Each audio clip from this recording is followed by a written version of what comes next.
Bismillahirrahmanirrahim.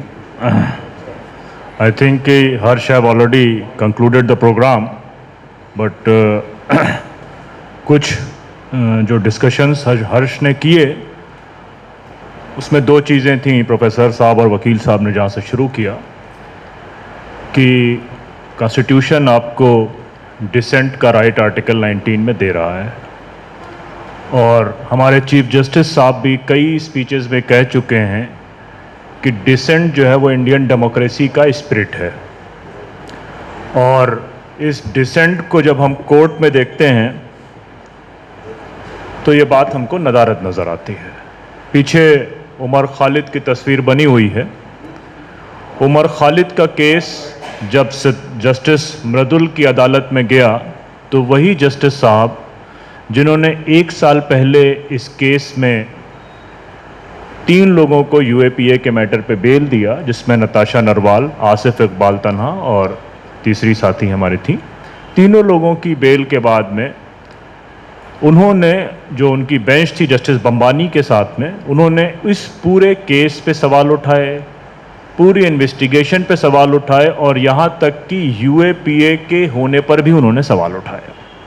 लेकिन 1 साल के बाद जब उमर खालिद का केस इन्हीं जस्टिस साहब के पास गया तो उन्होंने सबसे पहली हियरिंग में जो सबसे पहला एतराज़ उठाया कि उमर खालिद को इनकलाब जिंदाबाद कहने की क्या ज़रूरत थी। और इस इनकलाब जिंदाबाद से ये जो मैं कह रहा हूँ ये कोर्ट की प्रोसीडिंग का हिस्सा है, और उन्होंने ये बात कही कि ये इनकलाब जिंदाबाद जो है उससे रिवोल्ट की स्मेल आती है। तो एक दो चीज़ें हैं। अब हम जहाँ पर बात कर रहे हैं डिसेंट की, और डिसेंट तो बहुत डिसेंट वर्ड है, लेकिन आज जब हम ये बात कर रहे हैं तो उत्तर प्रदेश में, मध्य प्रदेश में, बिहार में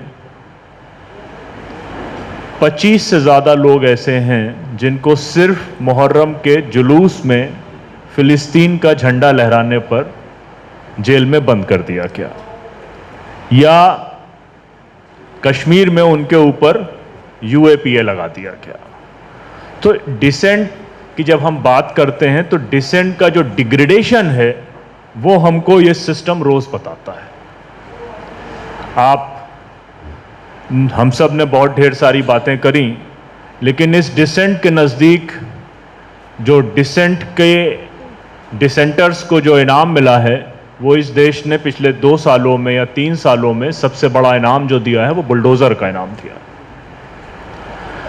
अब आप लोगों से बात करते हैं, क्योंकि जाहिर सी बात है कि इस डेमोक्रेसी को, इस कॉन्स्टिट्यूशन को ना कोई अदालत नहीं बचा सकती। 464 पिटीशंस हैं सीए की जो 4 साल से जिनकी सुनवाई नहीं हुई। 464 पिटीशंस की आज तक अदालतों में सुनवाई नहीं हुई, और ये लोग उसी जुर्म में बंद हैं। या भीमा कोरेगांव के केसेस में रोना विल्सन के लैपटॉप में जो बाहर से वायरस के ज़रिए मैसेजेस डाले गए, उसी वक्त टर्की में भी ये केस हुआ था, और तुर्की के 2 जर्नलिस्ट के लैपटॉप में भी ऐसा ही वायरस डाला गया, और वहाँ भी सरकारें तो लगभग वैसे ही हैं, तो वहाँ भी majoritarian form of the democracy है। तो जब वो लैपटॉप दोनों के अमेरिका के किसी रिसर्च सेटअप को भेजे गए और उन्होंने ये साबित किया कि ये वायरस के ज़रिए ये डॉक्यूमेंट उनके लैपटॉप में प्लांट किया गया, और ये बात उन्होंने टर्की के भी जर्नलिस्ट के लिए लिख कर दिया अपनी रिपोर्ट में, और यही बात उन्होंने रोना विल्सन के लिए भी लिख कर दिया। टर्की में इतनी शर्म बची थी कि उस रिपोर्ट के आने के बाद उन दोनों जर्नलिस्ट को बेल मिल गई। लेकिन हमारे यहाँ रोना विल्सन अभी भी जेल में है, और अफसोस इस बात का है कि जिन लोगों को सोसाइटी का हीरो होना चाहिए, सोसाइटी उनके नाम के बारे में भी नहीं जान रही। आपकी लड़ाई क्यों लड़े, या हमारी लड़ाई कोई क्यों लड़े? शर्जील इमाम जेल में बंद हैं, उनके काम करने के तरीके से हो सकता है किसी को प्रॉब्लम हो। और हमारी जो डिबेट है डिसेंट की वो वही है। वो डिसेंट की डिबेट इस बात पे है कि दो लोग एक जैसा नहीं सोच सकते, दो लोग एक जैसा काम नहीं कर सकते। तो उन दोनों से डिसेंट रखते हुए भी हम डेमोक्रेटिक प्रोसेस के तहत बातचीत करेंगे, काम करेंगे, वो डिसेंट है। लेकिन डिसेंट का मतलब तो ये नहीं है कि आप जेल में डाल दें, कोई सुनवाई नहीं। जी जी, तो सहमति और असहमति की एक बहस में यहाँ पर यह कर दिया गया। और सबसे बड़ी मुजरिम इस वक्त हिंदुस्तान की अदालतें हैं, जो ये जान रही हैं उमर खालिद का केस 4 साल में सुना नहीं गया।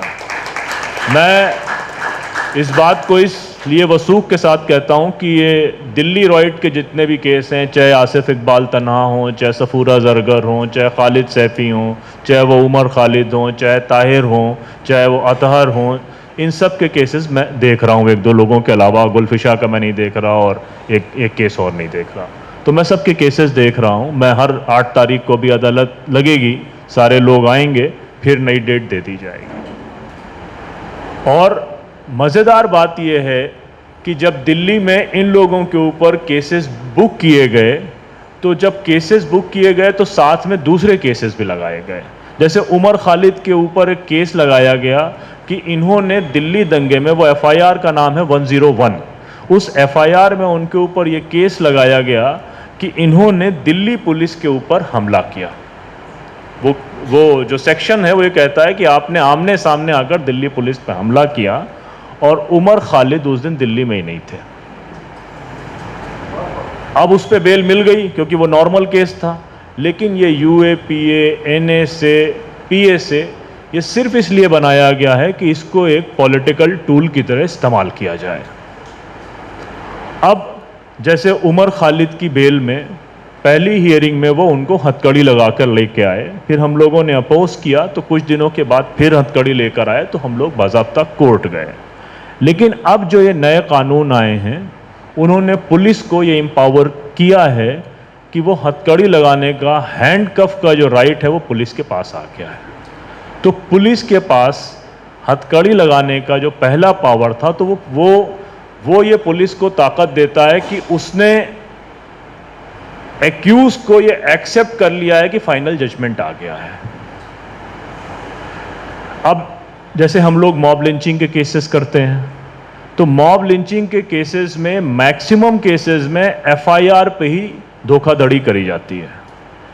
आपको याद होगा कि हापुड़ में एक लिंचिंग हुई थी जिसमें एक बड़े मौलाना की दाढ़ी खींची जा रही थी और उनको पीटा जा रहा था, और एक आदमी पानी मांग रहा था तो उसको पीट पीट के मार दिया गया था। That was on 2016 in Hapur. The person who martyred, his name was Qasim. Qasim की डेथ हो गई थी और समय दिन बच गए थे किसी तरीके से। तो जब मैं पहले नेक्स्ट डे इमीडिएट हापुड़ गया, तो हापुड़ के एसपी, मुझे नाम अभी भी याद है, साकेत श्रीवास्तव थे। साकेत श्रीवास्तव ने मुझसे बहुत उनका आर्ग्यूमेंट हुआ कि इसमें मॉब वायलेंस है, हेट का एंगल है, और उन्होंने जो एफआईआर दर्ज करी थी वो एफआईआर रोड रेज की थी, कि वो सामने से आ रहे थे, मोटरसाइकिल टकराई, उसमें झगड़ा हुआ, उसमें एक दूसरे की जान चली गई। तो मैंने उनसे पूछा कि आपने रोड रेज की एफआईआर, गांव में तो रोड रेज होता भी नहीं है, तो उन साहब ने कहा, खान साहब आप मुझे बिला वजह प्रेशर दे रहे हैं इतनी देर से बैठ के, 302 उसमें भी लगना था, 302 इसमें भी लगना है। और मेजॉरिटी ऑफ द केसेस हम लोगों ने मॉब वायलेंस के देखे हैं जहां पर एफआईआर के चलते केस खराब होता है। इस नए लॉ में उन्होंने एक पावर और कर दिया है, दे दिया पुलिस को। क्या पावर दिया है? पुलिस को पावर इस बात का है कि वो पहले एफआईआर लिखना पुलिस की मजबूरी थी। अब उन्होंने कहा है कि पुलिस को एक पावर है कि पहले वो इंक्वायरी करे, और वो इंक्वायरी करने के बाद फिर वो तय करे कि एफआईआर, इंटरिम इंक्वायरी के बाद, कि वो एफआईआर लिखे या नहीं लिखे।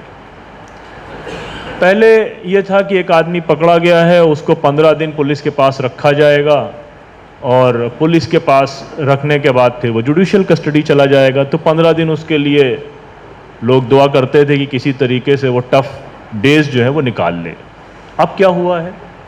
अब यह हुआ है कि पुलिस को 90 डेज का टाइम दे दिया गया है, यानी कि 15 दिन रखे, फिर वो जेल भेज दे, फिर बुला ले, फिर दे दे, यानी कि 60 to 90 डेज का टाइम दे दिया गया है। अब क्या होगा?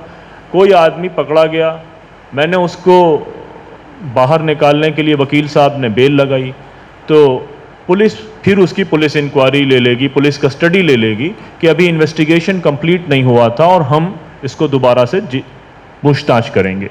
तो बेल को उन्होंने नेक्स्ट टू इम्पॉसिबल कर दिया है।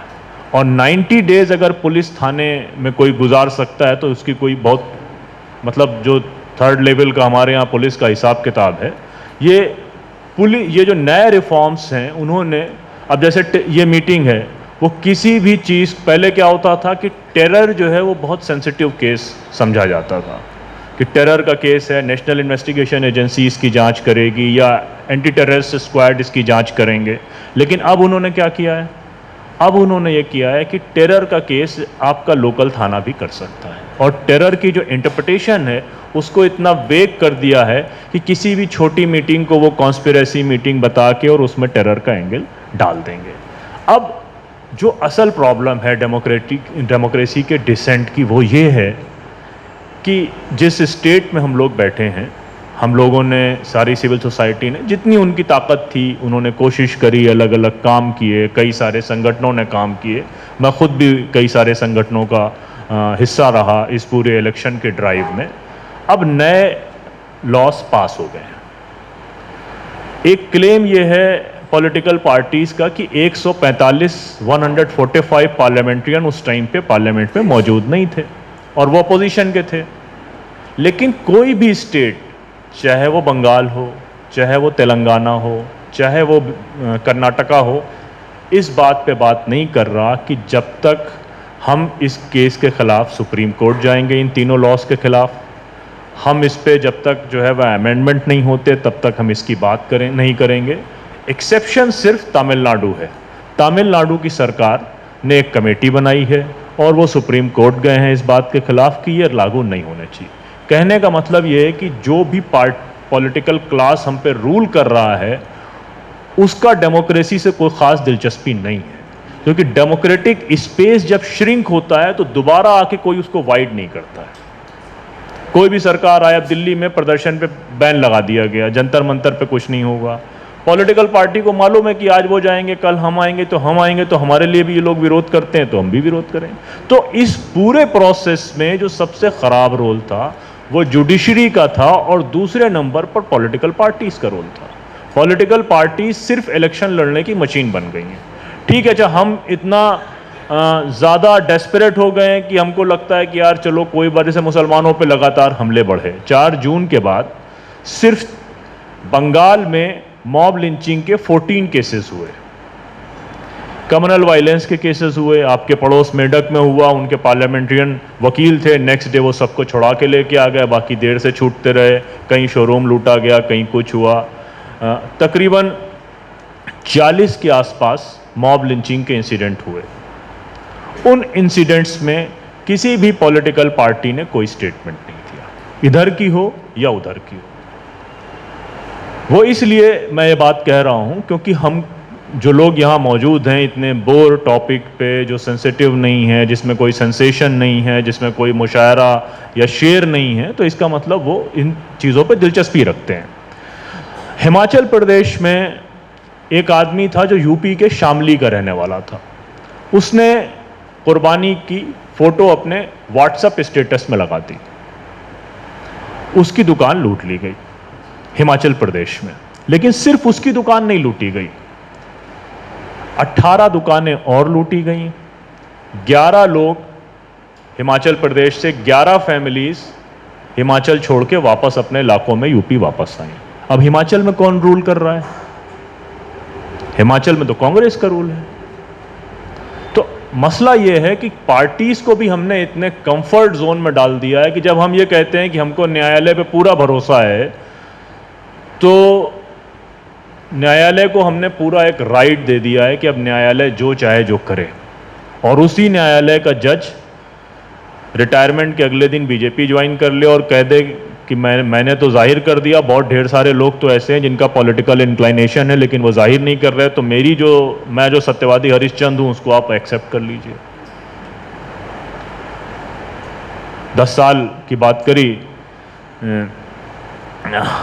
प्रोफेसर साईं बाबा के, तो मैं तो जब वसंता को देखता था 10 सालों में, तब मुझे साईं बाबा हमेशा याद आते थे कि वो कैसे परेशान रहती थी। उमर खालिद के 4 साल हो गए, खालिद सैफ़ी यहाँ बने, उनके 1600 दिन हो चुके हैं खालिद सैफ़ी के अरेस्ट हुए, 3 छोटे छोटे बच्चे हैं। अब ये मैं इस बात को यकीन के साथ कह रहा हूँ कि हर्ष साहब ने जिक्र किया आपके सामने एनआरसी का, 16,66,600 लोग एनआरसी की लिस्ट से बाहर हैं। जिन लोगों की ये बात हो रही है वो लोग उस लिस्ट से बाहर हैं। आप लाख कहें कि वो सीए के ज़रिए जो है वो दायरे में आ जाएंगे, लेकिन वो प्रोसेस इतना कॉम्प्लिकेटेड है कि एक लाइफ पूरी उनकी लग जाएगी। अब बचे 7 लाख मुसलमान। वो 7 लाख मुसलमान उस ट्रिब्यूनल कोर्ट में जाएंगे जिस ट्रिब्यूनल को आसाम के हेमंत बिस्वा शर्मा अपॉइंट करती है, और वो कॉन्ट्रैक्ट तभी रिन्यू करती है जब आप ज़्यादा लोगों को बांग्लादेशी बताते हैं। ये कोर्ट का डॉक्यूमेंटेशन है कि कुछ जजेस को जब वो ट्रिब्यूनल जो शहरियत साबित करता है, जब उनका कॉन्ट्रैक्ट रिन्यू नहीं हुआ तो वो हाई कोर्ट गए। तो हाई कोर्ट में आसाम की सरकार ने कहा कि इन्होंने बहुत कम लोगों को बांग्लादेशी साबित किया था, इसलिए इनका कॉन्ट्रैक्ट हम रिन्यू नहीं करते। ये हाई कोर्ट की proceedings, I can show it to you. तो अब इस पूरे प्रोसेस में अगर हम देखें कि सीए मूवमेंट अगर नहीं होता तो आप भी और हम भी, आसाम ने 4 साल आसाम के लोगों ने कोई और काम नहीं किया। आसाम के लोगों ने 4 साल सिर्फ डॉक्यूमेंट ही बनाए। उनका ना एजुकेशन पे ध्यान रहा, ना इकोनॉमी पे ध्यान रहा, सिर्फ वो डॉक्यूमेंट बनाते रहे कि वो 55 की लिस्ट ढूंढ रहा है, कोई इलेक्शन की, कोई 77 की ढूंढ रहा है, कोई लीगेसी सर्टिफिकेट लेके परेशान है, कोई पंचायत के सर्टिफिकेट वीमेन के पास नहीं है, बाढ़ में पेपर खो गए तो वो परेशान है। अगर पब्लिक मूवमेंट नहीं होता तो आप और हम भी अपने डॉक्यूमेंट बनवा रहे हैं। और इस पब्लिक मूवमेंट को खड़ा करने के लिए जिन लोगों ने अपनी कुर्बानियां दी, उनका शुक्रिया भी आपको और हमको करना पड़ेगा। और वो 4 सालों से जेल में हैं, 2-4 लोग बाहर आ गए हैं। लेकिन तो वही मैं बार बार ये कह रहा हूँ कि इस डिसेंट जो हमने डेमोक्रेसी को ये सोच लिया है कि राहुल गांधी अगर डेमोक्रेसी बचा लेंगे या जस्टिस डीवाई चंद्रचूड़ साहब इस डेमोक्रेसी को बचा लेंगे, तो वो डेमोक्रेसी को नहीं बचाने वाले। अगर वो डेमोक्रेसी को बचा रहे होते तो सर हम लोग कर्नाटका में फर्स्ट पार्टी थे हिजाब के मसले पे हाई कोर्ट में, और जब सुप्रीम कोर्ट में ये सुनवाई पहुंची तो एक बहुत बड़ा प्रॉब्लम ये हुआ कि बहुत ढेर सारी बच्चियां थीं जो एग्ज़ाम नहीं देना चाहती थीं, और उनकी तादाद थी 26,000, और सोसाइटी बहुत क्योटिक सिचुएशन में थी। यानी कि कुछ लड़कियां ऐसी थीं जो हिजाब के बगैर इम्तिहान नहीं देना चाहती थीं और पेरेंट्स फोर्स कर रहे थे you should remove your hijab and to attend that exam. कुछ बच्चियां वो थीं जो देना चाहती थीं लेकिन पेरेंट्स की तरफ से कंपल्शन था कि नहीं, हिजाब के बगैर नहीं जाने देंगे। और एक दूसरा ग्रुप भी बच्चियों का वो था जो हिजाब नहीं लगाते थे लेकिन अपने दोस्त के सपोर्ट में, सॉलिडारिटी में वो हिजाब के वो एग्ज़ाम नहीं देना चाहते थे। तो वो हमने लिस्टिंग करी डिस्ट्रिक्ट वाइज और 26,000 नंबर्स आए, और हम लोग सुप्रीम कोर्ट गए और हमारी एप्लीकेशन इस बात की थी कि आप ये सुनते रहें, ये सुनवाई लंबी चलेगी और इस पे जो भी आपका जजमेंट आएगा वो हम उसको एक्सेप्ट करेंगे। बट सुप्रीम कोर्ट का एक हिस्टोरिकल मैंडेट इस बात पे रहा है कि सुप्रीम कोर्ट हमेशा स्टूडेंट्स के फेवर में अपना फैसला करता था, और एजुकेशन के फेवर में, और ख़ासकर वीमेन एजुकेशन के फेवर में। तो आप एक काम करिए कि ये 26,000 वीमेन स्टूडेंट्स को आप एग्ज़ाम दे लेने दीजिए और एक नोटिफिकेशन के ज़रिए, और केस को चलने दीजिए। बट हमारे कोर्ट साहब ने ये कहा कि हम इस एप्लीकेशन को, इस पिटीशन को हम इंटरटेन नहीं करेंगे। नतीजा ये हुआ कि उस साल कर्नाटका की 26,000 बच्चियां इम्तिहान नहीं दे पाई। That is the reality of the court. अब ये लिंचिंग के केसेस हैं या उनके केसेस हैं, तो हमारी जुडिशरी में भी महान बनने का आदत है। तो जो पाप करना होगा वो किसी को पहले से फिक्स कर दिया गया है कि एक जज साहब ऐसे हैं, जज साहिबा ऐसी हैं। हम लोग भी बहुत ढेर सारे केस मेरे ऊपर भी हैं। दिल्ली रॉयट में मैं और उमर खालिद को एक्यूज़ हैं, तो जेल जाएंगे। लेकिन अब तो बहुत से लोग दोस्तों ने ये भी कहा कि कोर्ट के खिलाफ इतना नहीं बोलना चाहिए, लेकिन अब कोर्ट भी जब लिमिट क्रॉस कर चुका है तो हम लोग भी लिमिट क्रॉस कर चुके हैं। तो सुप्रीम कोर्ट में एक जज साहिबा बिठाई गई हैं जिनका नाम है बेला त्रिवेदी। बेला त्रिवेदी गुजरात के दंगों के साथ में हर्ष सर बेहतर जानते होंगे कि उस वक्त लॉ सेक्रेटरी थी। अब चीफ जस्टिस साहब मास्टर ऑफ रोस्टर हैं, यानी कि कौन सा मुकदमा किसके पास जाएगा ये सुनवाई करने का राइट चीफ जस्टिस का है। तो चीफ जस्टिस साहब को जब मसीहा बनना होता है तो वो मुकदमे की सुनवाई खुद कर लेते हैं, और जब पाप कराना होता है तो मनीष सिसोदिया की बेल जाएगी तो किसके पास जाएगी? बेला त्रिवेदी के पास। उमर खालिद की जाएगी तो किसके पास जाएगी? बेला त्रिवेदी के पास। तो जितने पाप करने होंगे वो चीफ जस्टिस बेला त्रिवेदी से कराएंगी, और बेला त्रिवेदी को मालूम है कि जिस दिन मैं रिटायर होंगी वो कहीं ना कहीं मैं गवर्नर बन जाऊंगी। तो अब मसला ये है कि ये जो हमारे डायलॉग्स हैं ना कि जुडिशरी पे हम पे पूरा भरोसा है, सर्वोच्च न्यायालय पे पूरा भरोसा है, इस कॉन्स्टिट्यूशन के फ्रेमवर्क में सबकी अकाउंटेबिलिटी है। लेकिन अफसोस ये है कि कुछ इदारे हमारे ऐसे हैं जिनकी सबसे ज़्यादा जिम्मेदारी थी। 1860 में हिंदुस्तान की पुलिस बनाई गई थी, और 1860 में इसलिए बनाई गई थी कि 1857 का जो पहला फ्रीडम स्ट्रगल था उसके बाद में उसको कंट्रोल करने के लिए कुछ बेसिक मैकेनिज्म चाहिए था।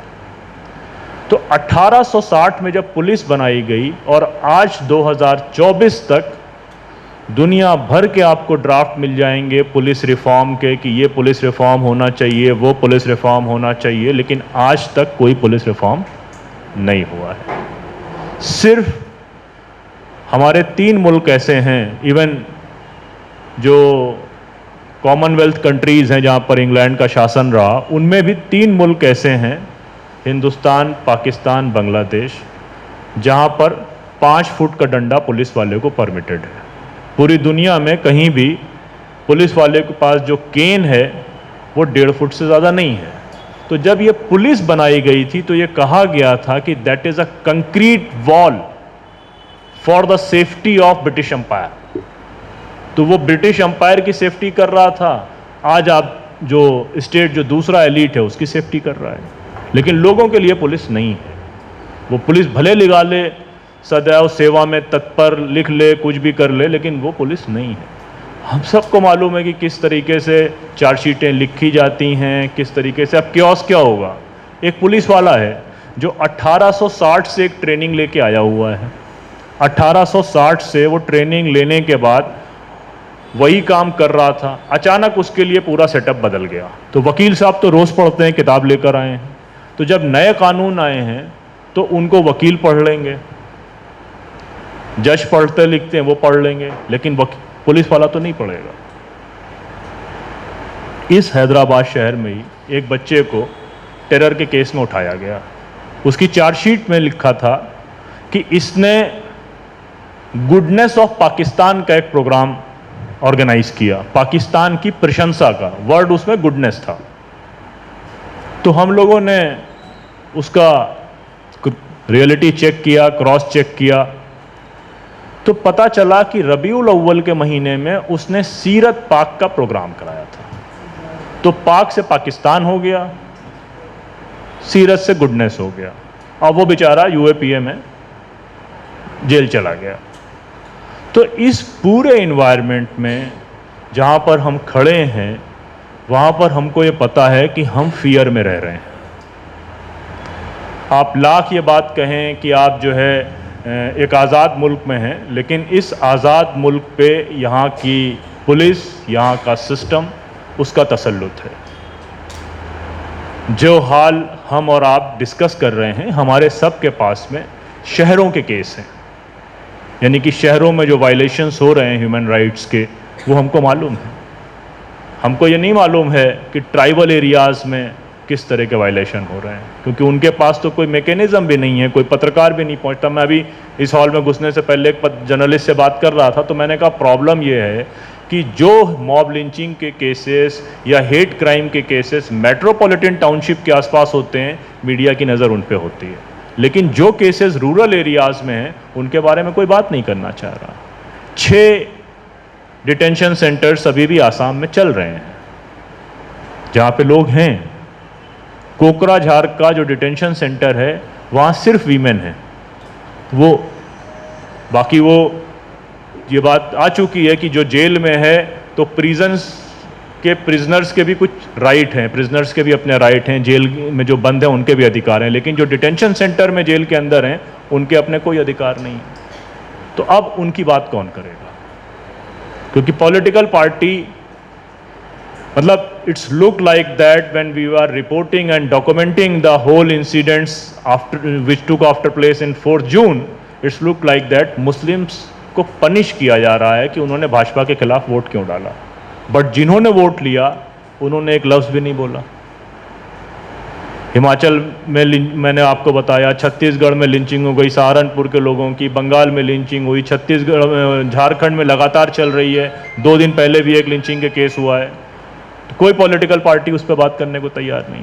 कोर्ट का हाल ये है कि आपकी किस्मत अच्छी होगी, कोई पुण्य होंगे जो काम आ गए होंगे, तो वो शायद मैटर आपका लिस्ट हो जाए, वरना कोई सुनने को तैयार नहीं है, बेंच सुनने को तैयार नहीं है।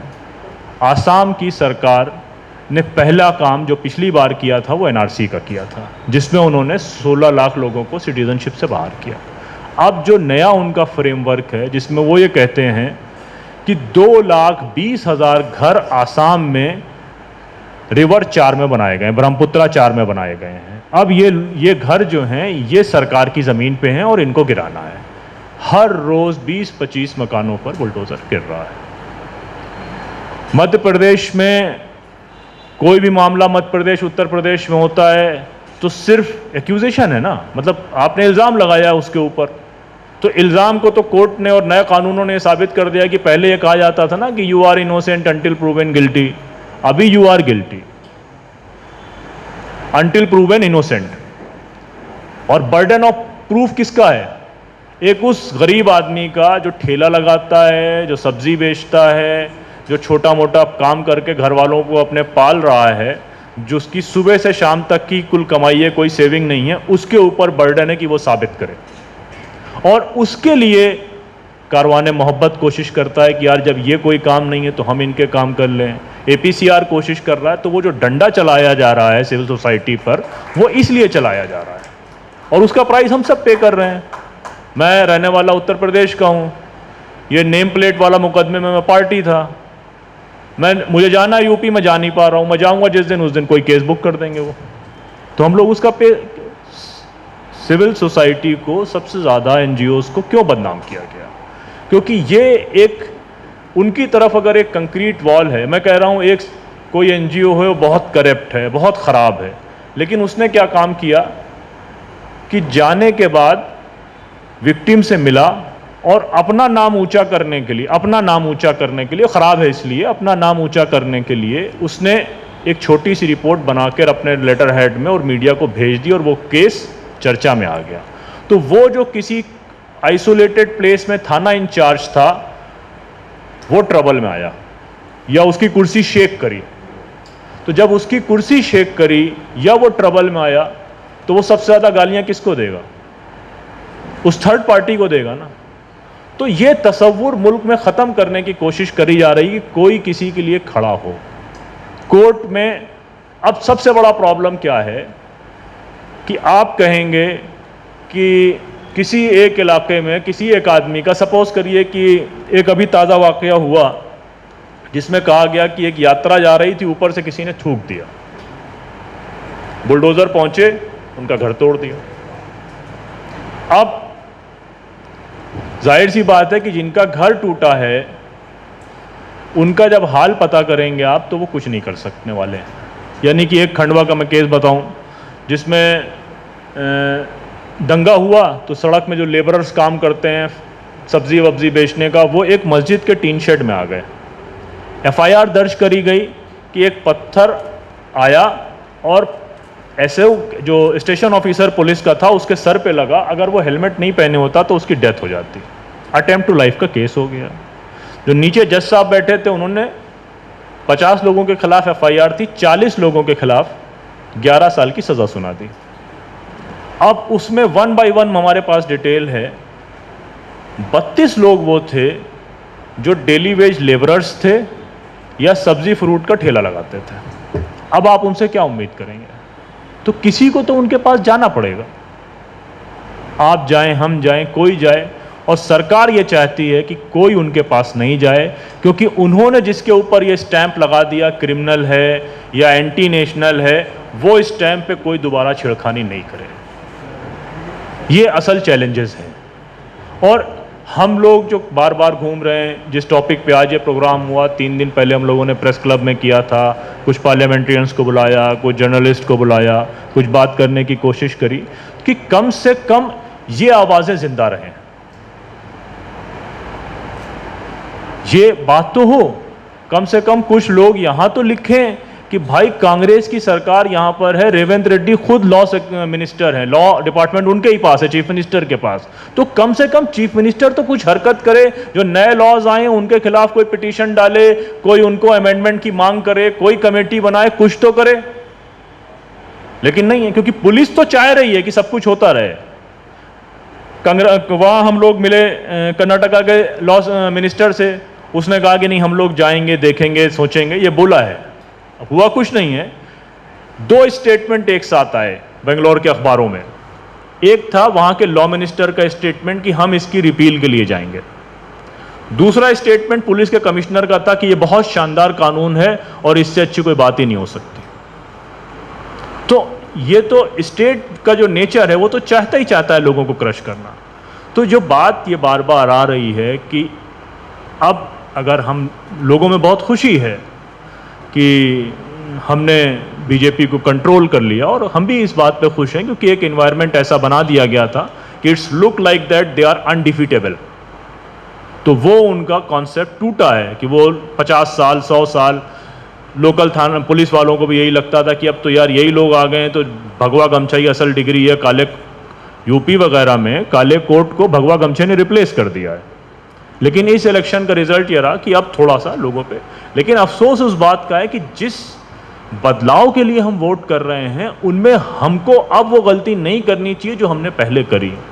तो चेक एंड बैलेंस का जो निज़ाम है वो उन पार्टीज के साथ भी लागू होगा जो कलेक्टिवली हमारे, जिनके लिए हम सपोर्ट करने की कोशिश कर रहे हैं। अगर वो नहीं है तो बेकार है। अगर इस तीनों कानून पे कांग्रेस रूलिंग स्टेट पर, दूसरी पार्टी के अपोजिशन पार्टी के किसी भी रूलिंग स्टेट पर अगर वो इसके खिलाफ नहीं जाते तो उनकी दलील ये बेकार है कि हमारे 145 पार्लियामेंट्रियन पार्लियामेंट में नहीं थे इसलिए बिल पास हो गया, अदरवाइज नहीं होता। तो ये ओवरऑल पूरा सेटअप है जिसमें हम सबको अपनी, हमारे साथ एक दूसरा मसला ये, मैं इस पर अपनी बात खत्म करूंगा, वक्त ज़्यादा हो गया, कि हम रात में सोए तो हम प्रजा थे, आवाम थे, प्रजा थे, और सुबह उठे तो हम सिटीज़न हो गए। तो हमारे यहाँ सिटीज़नशिप राइट के ऊपर कोई स्ट्रगल बहुत लंबा चौड़ा नहीं रहा। सिटीज़नशिप हमको गिफ्ट की तरह बाबा साहब अम्बेडकर के कॉन्स्टिट्यूशन ने दे दी। तो अब जब सिटीज़नशिप हमको मिल गई तो हम ये मान के चल रहे हैं कि जब जो चीज़ बगैर किसी स्ट्रगल के आती है तो उसका कोई वैल्यू नहीं होती है। तो ये धीरे धीरे अब ये जो नए कानून आए हैं, ये कानून पास हुआ, कल वक्फ का कानून पास होगा, कैटल ट्रांसपोर्टेशन का कानून ऐसे पास किए गए, लव जिहाद के कानून यूपी ने नए पास किए हैं। अब लव जिहाद का जो कानून पास हुआ है, पहले ये था कि लड़की या लड़का अगर वो कन्वर्जन करते हैं उसके बाद शादी का मोटिव होता है तो उनके दोनों में से कोई घर वाले केस कर सकते हैं। अब क्या कहा जा रहा है कि कोई भी आदमी उनके खिलाफ केस बुक कर सकता है। तो you are giving the open hand और ये केसेस में हम लोग चुप रहे, इसका नतीजा हमने देखा है। गुजरात में जैनुल आबिदीन के नाम से एक आदमी अहमदाबाद का है, उसने अपनी बेटी की शादी करी, शादी में बिरयानी सर्व हुई, FIR ये करी गई कि बिरयानी में बीफ था, यानी गाय का गोश्त था। 2.5 साल वो आदमी जेल में रहा। उसके बाद जो रिपोर्ट आई, वो रिपोर्ट तो आ गई कि वो बीफ नहीं था, मटन था, लेकिन जैनुल आबिदीन साहब को 2.5 साल जेल में रहना पड़ा। अब वो जैनुल आबिदीन साहब कोई छोटे मोटे व्यापारी होंगे, अब उनके लिए कौन बात करे? तो ये हमारा कलेक्टिव सोसाइटी में, हमारा सोसाइटी में ये रोल होना चाहिए कि जो लोग निचली सतह पर हैं, हम उनकी आवाज़ कैसे बन सकते हैं। अगर हम वो नहीं कर और ये भी हमको मानना पड़ेगा कि हमेशा सोसाइटी ऐसे ही चलती हैं, समाज हमेशा ऐसी चाल से चलता है, उसमें हमेशा 1-2% लोग होते हैं, वही डायरेक्शन तय करते हैं। कम्युनिकेशन की लैंग्वेज में कहा जाता है कि अगर आपने 3% लोगों को कम्युनिकेट कर लिया किसी सोसाइटी में, तो आपने पूरी सोसाइटी को कम्युनिकेट कर दिया। तो सोसाइटी हमेशा ऐसे ही चलती है। आप हर आदमी से एक्सपेक्ट नहीं कर सकते हैं कि वो क्रांति कर देगा, लेकिन जो लोग ये बात समझते हैं, उनकी मुझे लगता है जिम्मेदारी बढ़ जाती है। तो ये स्ट्रगल्स कंटिन्यू हैं। सरकारें आएंगी जाएंगी, 50 सालों में सरकारें आई हैं गई हैं, लेकिन जो आदमी छत्तीसगढ़ के गांव में, झारखंड के गांव में, और ऐसा नहीं है कि कोई कम्युनिटी छोड़ दी जा रही हो। पिछले साल का तो मुझे आइडिया नहीं, लास्ट ईयर मैंने खुद डॉक्यूमेंट किया था अलग अलग जगह जाकर, यूनाइटेड क्रिश्चियन फोरम के साथ में मिलकर। 403 चर्चेस पे अटैक हुए थे 1 साल में, और जब सारे अटैक उस वक्त हुए जब उनके यहाँ संडे की मास प्रेयर चल रही थी, और हर FIR में जो लोग प्रेयर में मौजूद थे उनको, और जो पास्टर वहाँ पर प्रेयर करा रहे थे, उनको मेन एक्यूज बना के जेल में डाल दिया गया। मेरे खुद होम टाउन में एक मिशनरीज का बड़ा हॉस्पिटल चलता था, वो पूरा हॉस्पिटल बंद करा दिया। अब वो हॉस्पिटल खुला है तो राइट विंग के लोग वहाँ पहुँचते हैं और धमकी देते हैं कि साहब जो है, अगर हमारा इलाज के बाद जब वो बिल आता है कि अगर बिल मांगा तो हम गवाही दे देंगे जाके, या कोर्ट में वो पुलिस थाने में FIR करा देंगे कि आप हमें धर्म बदलने का प्रस्ताव दे रहे थे। 40 लोग एक साथ अरेस्ट। एक वाइस चांसलर किसी यूनिवर्सिटी को, उनको भी डाल दिया इसी केस में। ट्राइबल्स का जो डेटा है, जो NCRB में FIRs हुई हैं 2014 से 2022 का जो डेटा कहता है, वो कहता है 470% वायलेंस में इंक्रीज हुआ है ट्राइबल्स के साथ में। तो यहाँ पर तो हम ये बात कर रहे हैं कि लार्जली जो एक इंसान के नाते जो उसके इंसानी हुकूक हैं, उनका इस तरह का वायलेंस, इस तरह से पीटा जा रहा है, घरों से निकाला जा रहा है। यही कांग्रेस थी, हमने देखा सलवा जुडम, ग्रीन हंट, क्या क्या किया। इंडियन मुजाहिदीन के नाम पर एक पूरी खेप भर के डाल दी गई। वो इसलिए डाल दी गई क्योंकि हम विजिलेंट नहीं थे, हम तेज़ी के साथ ये बात नहीं कर सके थे। और सोसाइटी अभी पॉलिटिकल सिस्टम को देखेंगे तो अभी वैसा ही है। अभी जो देश के जो राष्ट्रीय सेठ जिनको कहा जाए, अंबानी जी के बेटे की शादी हुई, कोई पॉलिटिकल पार्टी बची हो तो बता दीजिए। राहुल गांधी के अलावा कांग्रेस की सेकंड लाइन की सारी लीडरशिप मौजूद थी, ममता बनर्जी भी मौजूद थी, अखिलेश यादव की फैमिली, लालू यादव की फैमिली, सारे लोग मौजूद थे। तो ये बार बार जो हम घूम फिर के आपसे कहने की कोशिश कर रहे हैं, शायद ये बात आप तक जा रही हो कि न पॉलिटिकल पार्टी आपकी सेवियर है, न जुडिशरी आपकी सेवियर है। आपको अपना सेवियर और अपने साथ इस समाज में रहने वालों का सेवियर खुद बनना पड़ेगा। और जिस दिन हम अपने राइट के साथ साथ अपने मोहल्ले के लोगों के, अपने पड़ोस के लोगों के, या उन वॉइसलेस लोगों की वॉइस बन सके, तो हमको लगता है कि असल डेमोक्रेसी उसी दिन होगी।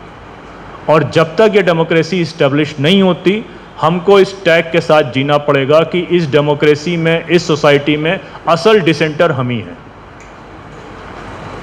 हम डिसेंट करने वाले लोग हैं, जो भी सरकारी नॉर्म्स लोगों की आवाज़ दबाने के लिए आएंगे, हम उससे डिसेंट करेंगे, उससे हमारा एग्रीमेंट नहीं होगा और हम उसके खिलाफ आवाज़ उठाएंगे। और अगर ये हो जाता है तो फिर शायद मेरे ख्याल से हम सोच सकते हैं कि वाकई जो है वो इस मुल्क में जमहूरियत आ गई। और जैसा कि अहमद फराज अपने एक शेर में कहते हैं कि मैं सलामत रहूं या कट गिरूं, है मुझे यकीन, मैं सलामत रहूं या कट गिरूं, है मुझे यकीन, कोई तो ये हिसारे सितम गिराएगा, मेरी ज़िंदगी की जद्दोजहद का सफ़र यूँ राएगा न जाएगा। और इसको हमारे रवींद्रनाथ टैगोर साहब ने जो अपनी मशहूर कविता है उसमें लिखा, where the mind is without fear and head is held high, where the knowledge is free, where the world has not been broken up to in the fragments by narrow domestic walls. तो जिस दिन ये आ गया उसी दिन असली democracy है, वरना डेमोक्रेसी के नाम पे सिर्फ ये मजाक है। बहुत शुक्रिया।